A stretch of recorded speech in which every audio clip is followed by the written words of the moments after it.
اب دیکھیے جو علامات قیامت احادیث میں آئی وہ میں آج آپ کو سنا رہا ہوں. ان کو دو حصوں میں تقسیم کیا جاتا ہے، علامات صغریٰ، علامات کبریٰ. چھوٹی نشانیاں جو درجہ بدرجہ درجہ بدرجہ درجہ بدرجہ حاضر سامنے آئے. ایک ہے بالکل قیامت سے متصل قبل بڑے جو خرق عادت واقعات ہوں گے وہ آئیں گے. اچھا، پہلی چیز کے سلسلے میں حضرت انس رضی اللہ تعالیٰ عنہ سے یہ مروی ہے اور یہ حدیث متفق علیہ ہے. پہلی علامت حضور نے بیان کی قیامت کی علامات میں سے، اب میں لفظ قیامت اسی معنی میں بول رہا ہوں جس میں کہ ہم عام طور پر بولتے ہیں. آپ نے فرمایا علم اٹھا لیا جائے، جہالت کا دور. اب یہ کون سا علم اٹھایا جائے گا؟ سائنس کا علم نہیں، دین کا علم.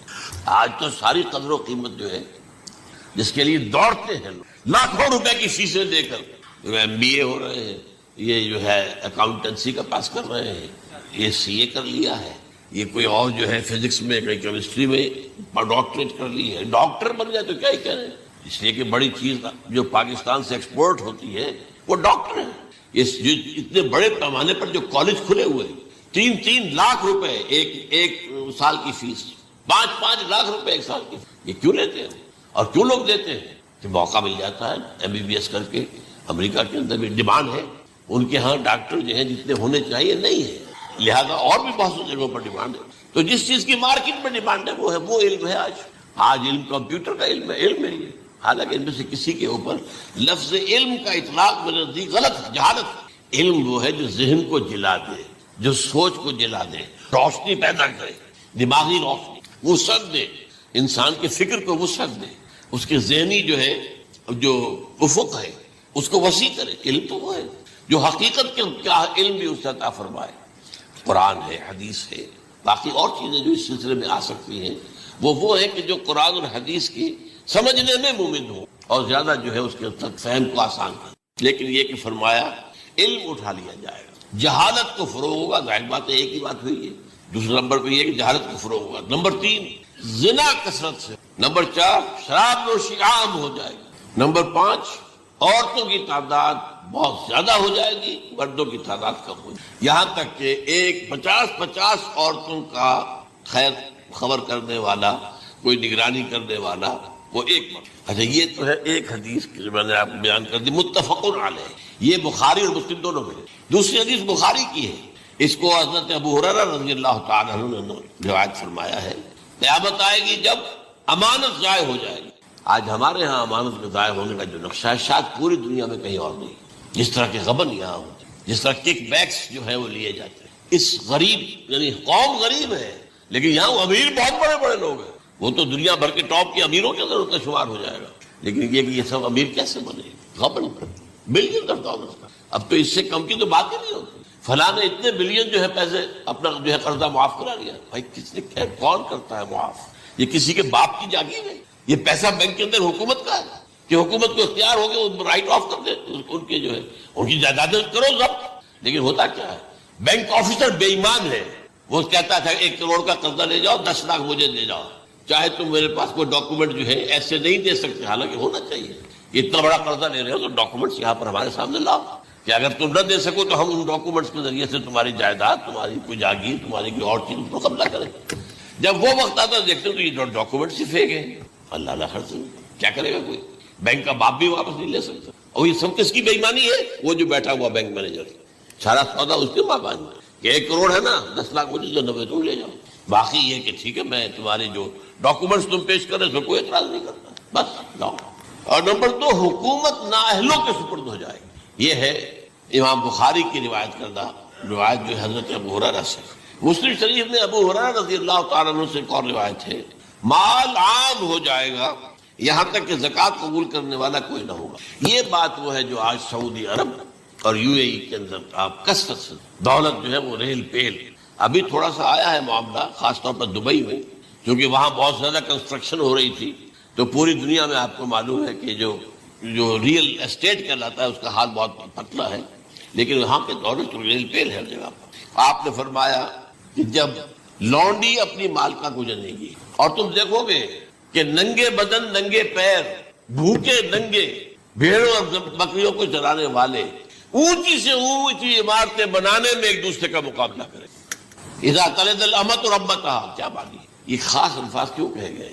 اولاد والدین کے سامنے دب کر رہتی تھی، کبھی سینہ تان کر بات کی، ٹھیک ہے کوئی بات آپ مان نہیں سکتے، ابا جان یہ بات تو میں نہیں کر سکتا، یا فرض کیجئے کہ وہ آپ کو کسی نیکی سے روک رہے ہیں، کہ دینی کام سے روک رہے ہیں، ابا جان یہ تو میں نہیں کروں گا، یہ تو دین کا فرض ہے، یہ کہیں آپ اور ڈٹ کر کہیں اور جمیں اس پر، لیکن یہ کہ کوئی سرکشی کا انداز نہ ہو، ایسا نہ ہو کہ اپنے جناب سینے کو تان کر کے کھڑے ہو جائے، میں نہیں کروں گا، یہ نہیں، یہ غلط ہو جائے۔ اچھا اولاد میں بیٹی جو ہوتی تھی وہ زیادہ سبارڈینیٹ، سبمسو، بات ماننے والی، کہیں بھی سر اونچا نہ کرنے والی، اور آخری دور میں کیا ہوگا، بیٹیوں سے مائیں ڈریں گی، انہیں ٹوک نہیں سکتی کسی بات پر، پتہ نہیں کیا بک دے گی، کیا بکواس کر دے، یہ تو ہمارے یہاں ہو گیا ہے، باہر کیا ہے تو آپ یہ بھی نہیں پوچھ سکتے، آپ کی 13 برس کی لڑکی آئی ہے رات کو 1 بجے، نہیں پوچھ سکتے کہاں رہی ہے، یہ رات کہاں گزاری، پوچھ ہی نہیں سکتے، یہ پوچھنا بھی جرم ہے۔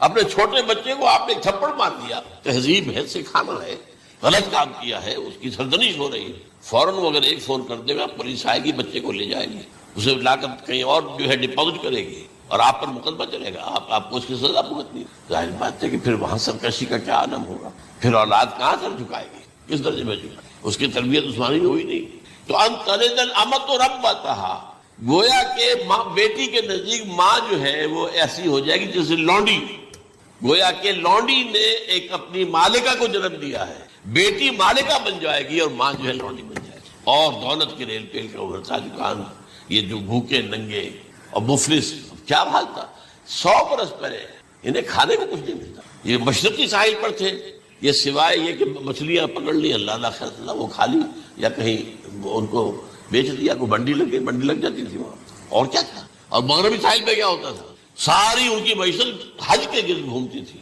حاجی آئے ہیں خریداریاں کر رہے ہیں، اور آپ کو معلوم ہے پوری دنیا سے مال پہلے بھی پہنچتا تھا وہاں، آپ کو جو ہے ہر ملک کے ہر کونے کا پھل وہاں مل جائے گا آج بھی۔ اور وہاں پر یہ ہے کہ سب سے بڑی بدوؤں کے لیے سب سے بڑی بات کیا تھی، قربانی کا گوشت، اسے وہ سکھاتے تھے، سخت چمڑے کر کے کھاتے تھے، یہ ان کا حل تھا۔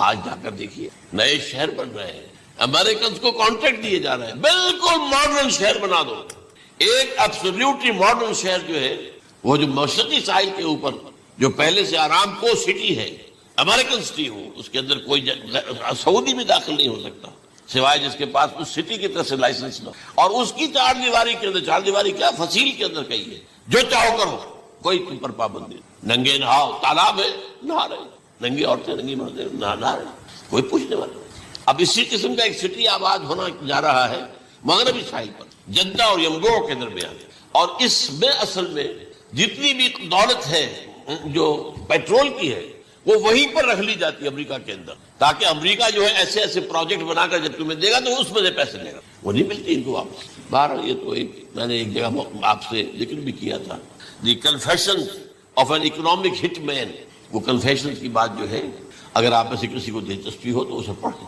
کہ کس طریقے سے 1973 کے آئل امبارگو کے بعد جو شاہ فیصل شہید کے زمانے میں ہوا تھا، پھر جس طریقے سے امریکہ نے ان تمام ممالک کو جکڑ لیا ہے، اس کا پورا جو پروسیس کیا تھا وہ سامنے آتا ہے۔ پر اس کے بعد آتا ہے علامات کبریٰ کا ذکر، بڑی علامتیں جو کہ بالکل خرق عادت کے انداز میں ہو، جن کا معاملہ جو ہے وہ آپ کے ناپ تول میں نہیں آ سکتا، آپ کی کیمسٹری فزکس اس کا جو ہے وہ نہیں کر سکتی، ادراک ہوگا یہ قیامت کی۔ ان میں نمبر 1 کیا ہے، ایک بہت بڑا دھواں آئے گا، پوری دنیا کو لپیٹے گا۔ نمبر 2 دجال کا ظہور ہوگا، جو اپنی خدائی کا دعویٰ لے کر آئے گا اور بنوائے گا، اس کے ہاتھ میں ہو جائیں گے، قبضے میں ہو جائیں گے سارے ذرائع پیداوار، اس کی طرف پہلا قدم اٹھ چکا ہو، ٹرپس کے نام سے معاہدہ ہو چکا ہے، کوئی ملک اپنا بیج پیدا نہیں کر سکتا ہو، یہ بیج ہم نے ڈیولپ کیے ہیں، ان کے ڈیولپمنٹ سے پہلے تم 1 ایکڑ سے کتنی گندم لیتے تھے، آج کتنی لے رہے ہیں، کس بنا پر؟ جینیٹکس کا جو کام ہم نے کیا ہے اس کی بنا پر ہونا،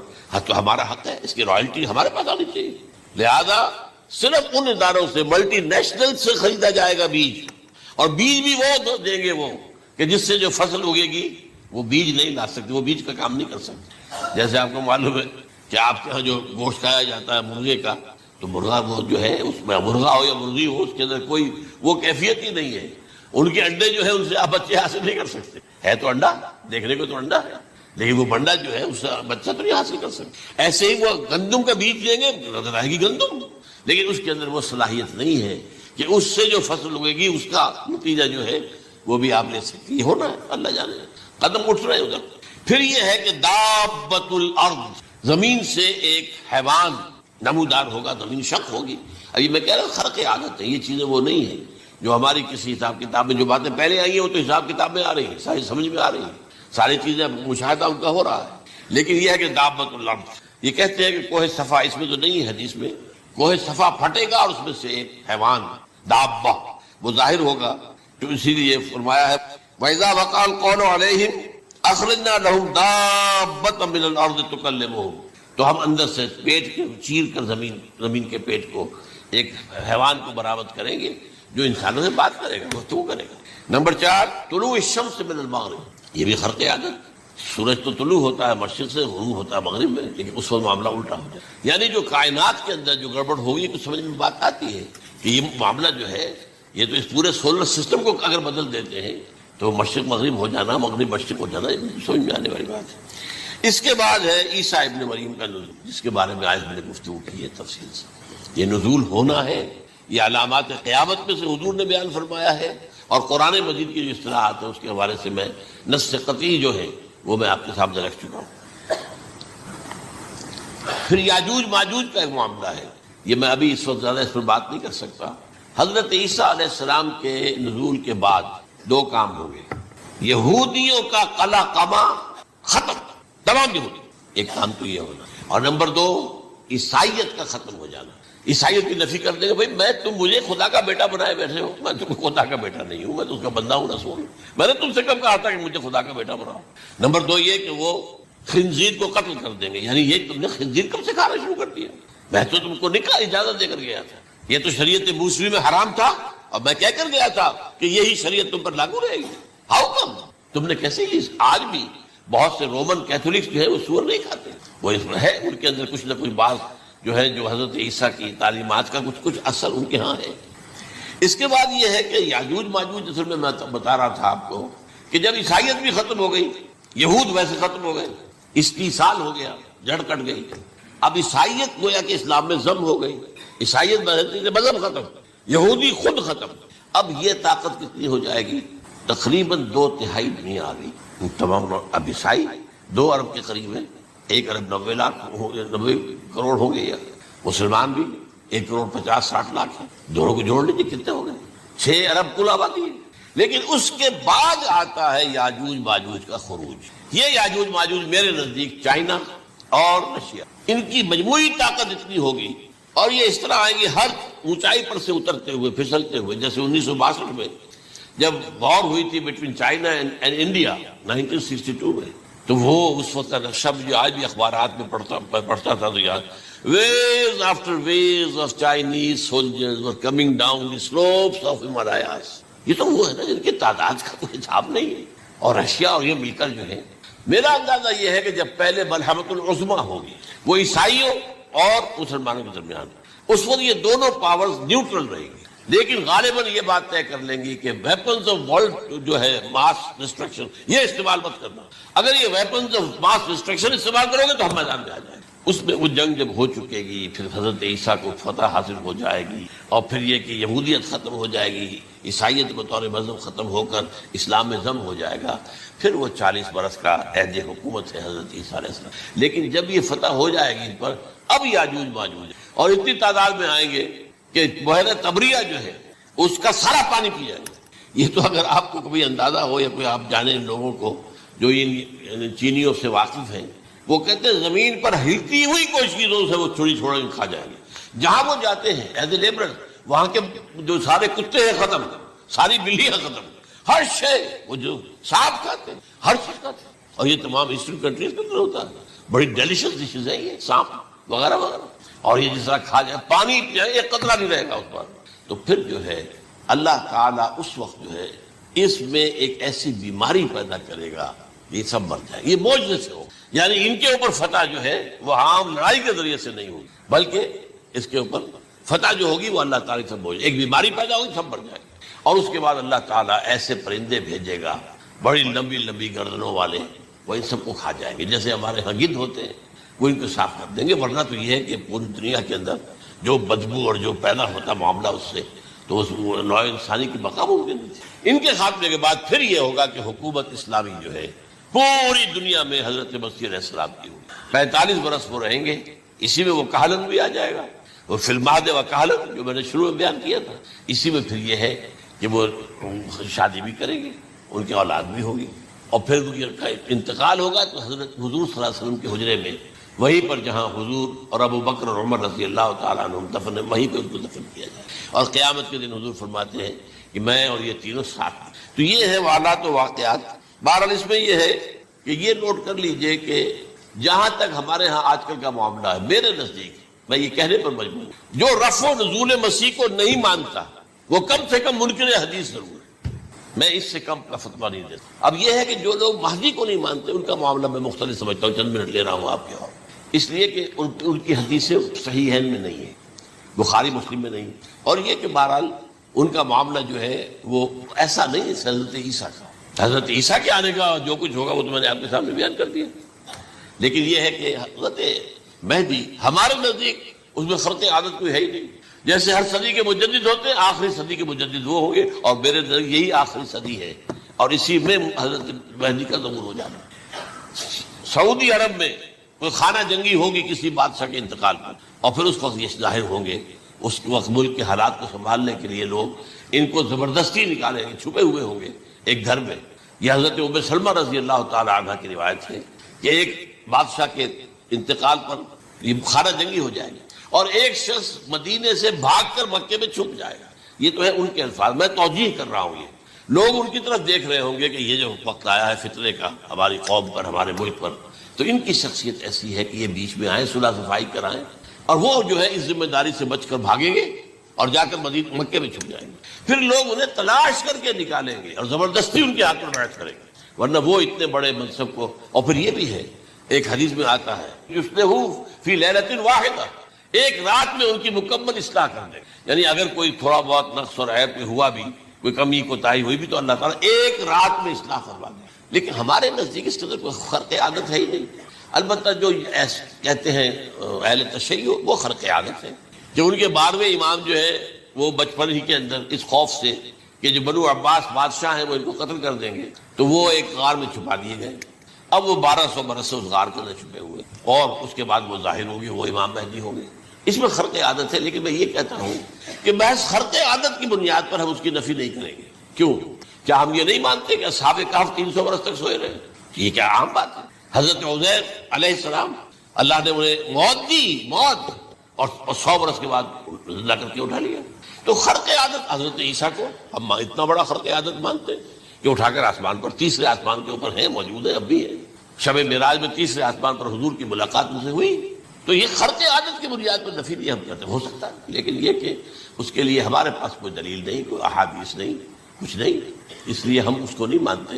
البتہ خود وجود جو ہے حضرت مہدی کا وہ کوئی عجیب بات نہیں ہے، وہ تو جیسے پہلے بھی آئے ہیں ہمارے مجددین، ایسے مجدد ہوں گے اور دین کو تازہ کر دیں گے۔ ایک صحیح اسلامی ریاست جو ہے وہ عرب میں قائم ہو جائے گی دوبارہ۔ حضور نے فرمایا وہ عدل اور انصاف سے عرب کو اسی طرح بھر دے گا جیسے کہ وہ اس سے پہلے ظلم اور جور اور زیادتیوں کے اس سے بھری ہوئی ہو۔ تو یہ کام ہوگا، یہ تو مجدد کا کام ہوتا ہی ہے اس حوالے سے۔ لیکن بہرحال میں نے پھر بھی کہا کہ اگر احادیث کی کمزوری کی وجہ سے کہ صحیح عین میں نہیں ہے، اگر کوئی شخص انکار کرے تو مجھے کوئی اعتراض نہیں ہے، ٹھیک ہے، لیکن جو حضرت عیسیٰ کے نفع سماوی اور حضرت عیسیٰ کے نزول کا انکار کرتا ہے وہ کم سے کم، میں انہیں اور آگے کوئی فتویٰ نہیں دیتا کہ وہ کافر ہو گئے یا یہ ہو گئے یا وہ ہو گئے، لیکن منکر حدیث کے لائن میں تو وہ لازماً کھڑے ہو گئے، کیونکہ اتنی واضح پکی حدیثیں ہیں حضرت مسیح کے نزول کی، اور علامات قیامت میں جس طرح ان کا ذکر آتا ہے کہ اس سے انکار جو ہے وہ جب تک آپ پوری حدیث کے ذخیرے کا انکار نہ کریں اس وقت تک ممکن نہیں۔ کہ حالانکہ قائد اعظم کا کتنا بڑا احسان تھا کہ چودھری ظفر اللہ خان کو انہوں نے فارن منسٹر بنایا پاکستان، لیکن جب ان کا انتقال ہوا ہے قائد اعظم تو اس کی جنازے کی نماز میں شریک نہیں ہوا، وہ شخص موجود رہا۔ جو دوسرے ممالک کے سفراء آئے ہوئے تھے، ظاہر بات ہے وہ مسلمان تو نہیں تھے، وہ عیسائی تھے یا کوئی اور تھے، ہندو تھے، بدھ تھے، جو بھی تھے۔ اب چونکہ قائد اعظم کا انتقال تھا ایک مملکت کے صدر کا، تو وہ لوگ سبھی موجود تھے، لیکن ظاہر ہے کہ وہ نماز میں شریک نہیں ہوئے، وہ مسلمان تو نہیں تھے، ان کے ساتھ کھڑا رہا اس نے یہ بات۔ اور جب اس سے پوچھا گیا کہ تم شریک کیوں نہیں ہو، تو اس نے کہا دیکھو بھائی، مجھے یا تو مسلمان سلطنت کا کافر وزیر سمجھ لو یا کافر سلطنت کا مسلمان وزیر. میرے نزدیک یہ کافر سلطنت ہے، میں اس کا مسلمان وزیر کیونکہ میں قادیانی ہوں. اب تمہارے نزدیک یہ اسلامی مملکت ہے تو میں کافر ہوں، پھر میں اس کی نماز کیسے پڑھوں؟ تو بہرحال ان چیزوں کی وجہ سے جو دھوکہ دینے والا معاملہ ہو گیا. ورنہ کوئی اور لوگ ہوں یہاں پہ، ہمیں ان سے تعارض نہیں ہے. عیسائی بھی ہیں، اپنی تبلیغ کرتے ہیں، کوئی خلاف ان کے رد عمل نہیں ہوتا، الا یہ کہ کہیں یہ واقعہ پیش آ جائے یا کوئی یعنی خام خواہ کو شوشہ کوئی شرارتی لوگ اٹھا دیں کہ انہوں نے قرآن کی یہ جو ہے بے حرمتی کی ہے، تو یہ تو پھر تحقیق سے معلوم ہو سکتا ہے کہ واقعہ کی تھی کہ نہیں کی تھی. لیکن ایک وقت میں جو اس پر تو ان کا احتجاج ہوتا ہے، لیکن یہ کہ ان کے جو ہے چرچ ہے ان کی ساری اور تبلیغ ان کی ہو رہی ہے اور بڑھ بھی رہی ہے تعداد میں، لیکن اس کے خلاف کوئی رد عمل تو ہمارے یہاں نہیں. تو یہ ہے اصل میں وہ بات. تو اس پر جو گفتگو شروع ہوئی تھی میں آج اس کی تکمیل کرنے جا رہا ہوں. حضرت عیسیٰ علیہ السلام کی دوبارہ آمد کا تعلق اس کے ضمن میں قرآن مجید میں جو نص قطعی ہے، وہ نص قطعی یہ ہے انہ لعلم للساعۃ فلا تمترن بها. حضرت عیسیٰ کا ذکر ہوا ہے سورہ جاثیہ میں، اور وہاں فرمایا گیا ہے کہ یہ عیسیٰ کا دوبارہ آنا قیامت کی علامت ہو، یعنی کہ اب قیامت بالکل. انہ لعلم للساعۃ، علم حاصل ہوگا ان کی دوبارہ آمد پر کہ اب قیامت جو ہے وہ سر پر آ گئی. اچھا، اس کے ایک اور جو ہے ذرا بالواسطہ دلائل جو قرآن مجید میں آئے ہیں، ایک ان میں سے یہ ہے کہ سورہ آل عمران میں جہاں حضرت مریم کو بشارت دے رہا تھا فرشتہ کہ آپ کے ہاں ایک بیٹا ہوگا، وہ بڑی حیران تھی کہ میرے ہاں کیسے بیٹا ہو جائے گا، ماں کن تو بغیہ، میں تو کوئی بدکار عورت تو نہیں ہوں، نہ میری کوئی شادی ہوئی ہے ابھی. تو اس میں جو باتیں بیان کی تھی فرشتے نے، وہ جو بیٹا ہوگا اس کی کیا شان ہوگی، اس میں یہ الفاظ بھی آتے ہیں وَيُكَلِّمُ النَّاسَ فِي الْمَهْدِ وَكَهْلًا. وہ باتیں کرے گا، لوگوں سے گفتگو کرے گا جبکہ وہ پنگھوڑے میں ہوگا، بچہ ہوگا، گود میں ہوگا. اور کہل کے وقت، کہل کہتے ہیں جب آدمی عمر میں جو ہے 40-45 کا کسی بھی اوپر ہو. آپ پہلے طفل کہتے ہیں، پھر جوان کہتے ہیں، عربی زبان میں شاب کا لفظ آتا ہے، بہت جوان، بڑی اچھی صحت میں ہے. اس کے بعد پھر ظاہر بات ہے ڈھلوان شروع ہوتی ہے، یہ کہل ہے. جب بڑھاپے کے آثار شروع ہوئے، بال سفید ہونے شروع ہوتے ہیں، تو یہ کہل قبول. اب سوال یہ ہے اس گھوڑے میں بات کر دیں، یہ تو معجزہ ہے، لہذا اس کا ذکر یہاں پر مناسب ہے.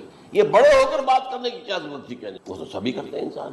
یہ اسی لیے کہ معلوم ہو کہ کہولت بھی انہیں آئے گی. حالانکہ آپ کو معلوم ہے سب مانتے ہیں، عیسائی بھی مانتے ہیں، سب مانتے ہیں. 33 برس کی عمر میں انہیں اٹھا لیا گیا. اس دور میں تو کہولت آئی نہیں، اس لیے قرآن ذکر کر رہا. اور یہ بات جو ہے دوسری مرتبہ آئی ہے یہ سورہ المائدہ میں آیت نمبر 110 وَتُكَلِّمُ النَّاسَ فِي الْمَهْدِ وَكَهْلًا. صرف یہ ضمیر کا فرق ہے، وَيُكَلِّمُ النَّاسَ فِي الْمَهْدِ وَكَهْلًا اور وَتُكَلِّمُ النَّاسَ فِي الْمَهْدِ وَكَهْلًا. یہ ہے جب قیامت کے دن اللہ تعالیٰ حضرت عیسیٰ سے سوال کریں گے، اے عیسیٰ ابن مریم، کیا تم نے میری اجازت سے اور میری تائید سے یہ معجزے نہیں دکھائے، یہ معجزے نہیں دکھائے، میں نے تم پر یہ فضل نہیں کیا؟ اور یہ گویا کہ بالواسطہ عیسیٰ کے ماننے والوں سے خطاب ہے کہ اللہ تعالیٰ کے کتنے بڑے بڑے احسان ہوئے. اور اسی میں تم بات کرتے تھے لوگوں سے پنگھوڑے کے اندر بھی اور کہول کی عمر میں. تو یہ کہولت کی عمر کب آئی؟ حضرت عیسیٰ علیہ السلام. تو اس کے بغیر تو ممکن ہی نہیں ہے کہ وہ دوبارہ دنیا میں آئیں، پھر ان کے اوپر وہ عمر آئے اور اس عمر کے اندر بھی وہ بات کریں گے. تو یہ میرے نزدیک قرآن مجید کے اندر دلائل ہیں اس چیز کے کہ حضرت عیسیٰ علیہ السلام کی دوبارہ جو ہے آمد ہوگی. اب اس ضمن میں چاہتا ہوں کہ آج خاص طور پر جو الساعہ کی اور جو علامتیں قرآن میں آئی ہیں، یہ ضمنی مضمون ہو جائے گا، لیکن بہرحال یہ بھی ایک معلوماتی مضمون ہے کہ ایک تو یہ قیامت کی بڑی نشانیوں میں سے حضرت عیسیٰ کا دوبارہ آنا، اور کیا کیا جو ہے باتیں بیان ہوئی ہیں وہ ذرا غور سے سن. پہلی بات میں نے ہلکا سا حوالہ دیا تھا، ہم تو ایک لفظ قیامت بولتے ہیں، وہ قیامت جو ہے اتنا ہمارے نزدیک جامع لفظ ہے کہ جس میں وہ بھی جو زلزلۃ الساعہ آئے گا وہ بھی ہے، پھر جو نفخ روح نفخ ساق ہوگا وہ بھی ہے.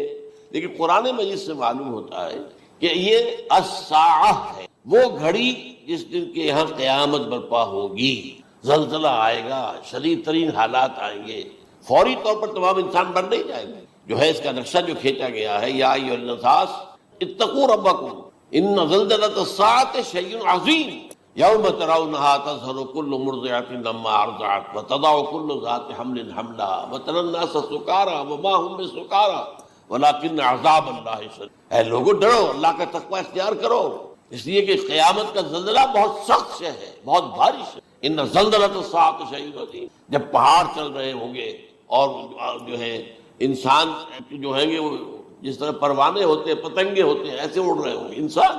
اور اس میں یہ بھی حال ہوگا کہ لوگ جو ہے ہر جو دودھ پلانے والی ہے وہ اپنے بچے کو بھول جائے گی. ظاہر بات ہے کہ اپنی پڑی ہوئی ہے مصیبت. حالانکہ سب سے زیادہ محبوب ترین شے دنیا میں اس سے اونچی محبت نہیں ہو سکتی جو ماں کو اپنے دودھ کی انہیں بھول جائے. تصحر کل مرضعۃ عما ارضعت. اور تمہیں ایسا محسوس ہوگا کہ لوگ کسی نشے کی کیفیت میں ہیں، یعنی وہ بدحواش ہیں، بدحواس ہو گئے، لیکن یہ کہ وما هم بسکارى، اور وہ مدہوش نہیں ہوں گے. ولکن عذاب اللہ شدید. تو یہ ہے زلزلۃ الساعہ، وہ ایک خاص وقت جو ہے، ایک خاص گھڑی جس میں کہ یہ ہونا ہے. اس کے علاوہ قرآن مجید میں القارعہ القارعہ والقارعہ وما ادراک ما القارعہ یوم یکون الناس کالفراش المبثوث وتکون الجبال کالعہن المنفوش. اب یہ کیا ہے؟ یہ نقشہ ہے قیامت. یہ الساعہ، القارعہ الساعہ. اسی کے ساتھ قرآن میں آتا ہے الواقعہ اذا وقعت الواقعۃ لیس لوقعتها کاذبہ. تو یہ خافضۃ رافضہ، یہ الفاظ سورہ واقعہ میں. اسی طریقے سے اور جو الحاقہ والحاقہ وما ادراک ما الحاقہ، یہ تمام جو الفاظ قرآن مجید میں آئے ہیں یہ آئے ہیں الساعہ کے لیے، قیامت کے لیے نہیں. قیامت میں بعد میں بتاؤں گا. چنانچہ 3 نفخے ہیں جو قرآن سے ثابت.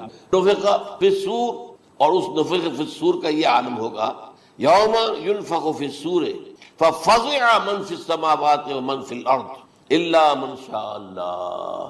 جس دن پھونکا جائے گا سور میں، اور اس وقت صورتحال یہ ہو جائے گی کہ جو بھی آسمانوں میں ہے، زمین میں ہے، سخت پریشانی اور سخت پشیمانی اور ایک طرح کے مرعوبیت اور خائف ہو کر رہ جائیں، اللہ ان کے کہ جن کو اللہ چاہے. اس کے کوئی ملائکہ مقربین ہوں گے. من فی السماوات ومن فی الارض ہے، اس کے ساتھ ہی یہ کہہ دیا گیا ہے. لیکن یہ باقی پورے لوگوں کے اوپر، پوری مخلوقات کے اوپر ایک جو ہے گھبراہٹ کی کیفیت طاری ہو جائے گی. تو یہ ہے پہلا فضا. دوسرا فضا کیا ہے؟